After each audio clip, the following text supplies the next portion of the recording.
کہ جب حضور مسجد نبوی سے باہر نکلتے ہیں تو آگے حضرت عمر و ابو بکر رضی اللہ تعالی عنہما کھڑے ہیں، چہرے کے اوپر عجیب اداسی ہے۔ کہا عمر ابو بکر اس وقت کیوں کھڑے ہو؟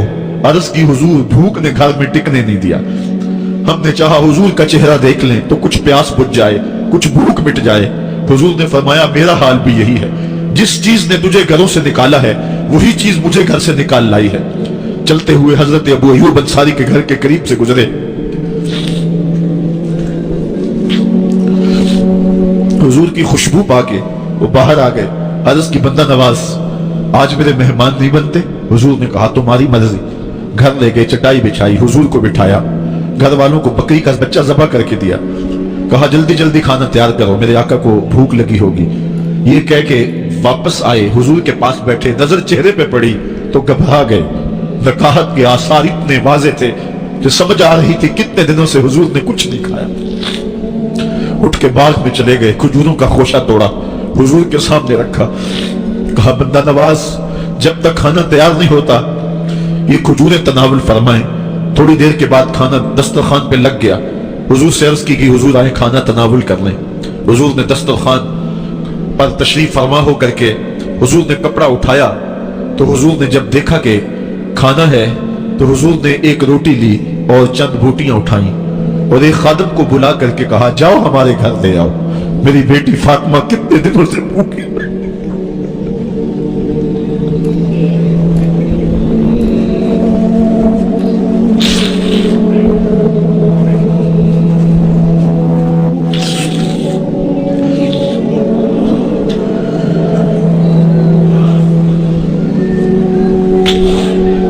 کہا جاؤ ہمارے گھر لے آؤ، میری فاطمہ کتنے دنوں سے بھوکی بیٹھی ہوئی ہے۔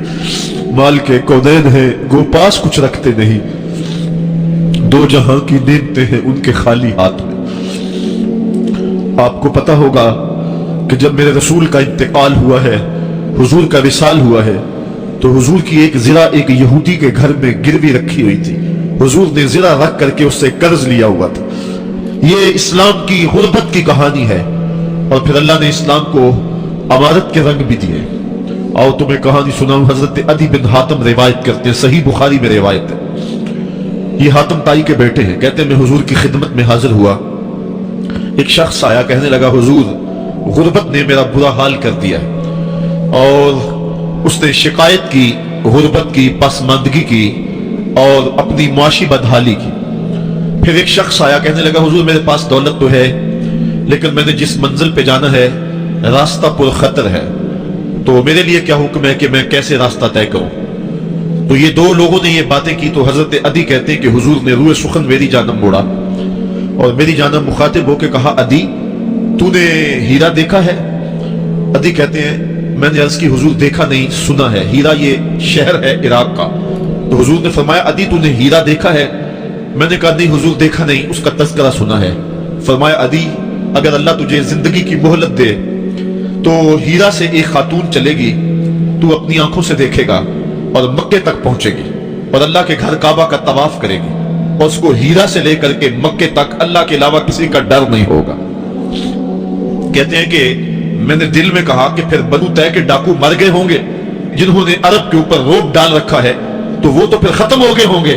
کہتے ہیں میں بھی سوچ ہی رہا تھا کہ حضور نے مزید میری حیرت میں اضافہ کرتے ہوئے کہا عدی اگر تجھے اللہ نے زندگی کی مہلت دی تو تو دیکھے گا کہ کسرا کے خزانے تیری جھولی میں ہوں گے۔ تو اس دور کی سپر طاقت تھی۔ میں نے کہا حضور کسرا بن ہرمز؟ حضور نے فرمایا ہاں کسرا بن ہرمز۔ کہتے ہیں کہ حضور نے پھر فرمایا عدی اگر تو زندگی پائی تو تو وہ دن بھی دیکھے گا کہ ایک شخص زکوٰۃ کی رقم لے کر کے، زکوٰۃ کی چاندی لے کر کے، زکوٰۃ کا سونا لے کر کے نکلے گا اور اس کو کوئی زکوٰۃ کا مستحق ہی نہیں ملے گا۔ حضرت عدی بن حاتم کہتے ہیں کہ پھر میں نے وہ منظر اپنی آنکھوں سے دیکھا کہ ہیرا سے خاتون چلی اور مکے تک پہنچی، اور امن ایسا تھا کہ اس کو اللہ کے علاوہ کسی کا ڈر نہیں تھا۔ پھر وہ لمحے بھی میں نے دیکھے کہ کسرا بن ہرمز کے خزانے مسجد نبوی کے باہر پڑے ہوئے ہیں۔ تو کہتے ہیں تیسری چیز میں دیکھ نہ سکا، اور میں نے لوگوں کو کہا کہ یہ میں تو نہیں دیکھ سکا، میری شاید زندگی وفا نہ کرے، اور اگر تمہاری زندگی وفا کرے تو تم دیکھنا میرے آقا نے جو فرمایا تو 2 باتیں تو پوری ہو گئی ہیں اور تیسری بات تم دیکھ لو گے۔ حضرت یحییٰ بن سعید فرماتے ہیں کہ حضرت عمر بن عبد العزیز کا زمانہ تھا اور انہوں نے مجھے افریقہ کی جانب زکوٰۃ وصول کرنے کے لیے بھیجا۔ میں وہاں سے زکوٰۃ وصول کی اور پھر میں زکوٰۃ لینے والے مستحقین کو ڈھونڈنے لگا تو کہتے مجھے کوئی مستحق نہ ملا۔ پھر میں غلام پکڑتا اور اس کے پیسے دے کے اس کو آزاد کرواتا چلا جاتا۔ حضرت عمر بن عبد العزیز کا زمانہ ہے کہ گورنر ہے عراق کا، وہ حضرت عمر بن عبد العزیز کو لکھتا ہے کہ اتنی رقم ہے، اس کا کیا کرنا ہے؟ تو عمر بن عبد العزیز کہتے ہیں رقم لے کے یہاں نہ آنا، وہاں عراق کے لوگوں میں بانٹ دو، جو زکوٰۃ کے مستحق ہیں ان کو تقسیم کر دو۔ تو گورنر لکھتا ہے جو مستحق ہے ان کو دے دی، اب کوئی مستحق نہیں رہا تو میں کیا کروں؟ تو حضرت عمر بن عبد العزیز کہتے ہیں جو مقروض ہیں ان کا قرض اتار دو۔ تو کہتے ہیں کہ ہاں قرض بھی میں نے اتار دیا ہے، رقم پھر بھی بچ رہی ہے، کیا کروں؟ تو حضرت عمر بن عبد العزیز نے پھر لکھا جو شخص شادی کرنا چاہتے ہیں ان کا حق مہر ادا کر دو۔ میں نے کہا کہ وہ بھی کر دیا ہے، رقم پھر بھی بچ گئی، اب کیا کروں؟ تو حضرت عمر بن عبد العزیز نے مجھے لکھا کہ جو غیر مسلم ہیں جنہوں نے ٹیکس دیا ہوا ہے، جتنا ٹیکس دیا ہے اس سے دگنے پیسے ان کو قرضے میں دے دو اور ان کو کہو جاؤ اس کا کاروبار کرو، کھیتی باڑی کرو، اور ساتھ میں یہ بھی کہہ دینا قرض کی فکر نہ کرنا اور زیادہ اس میں پریشان نہ ہونا، جب دے سکو گے دے دینا۔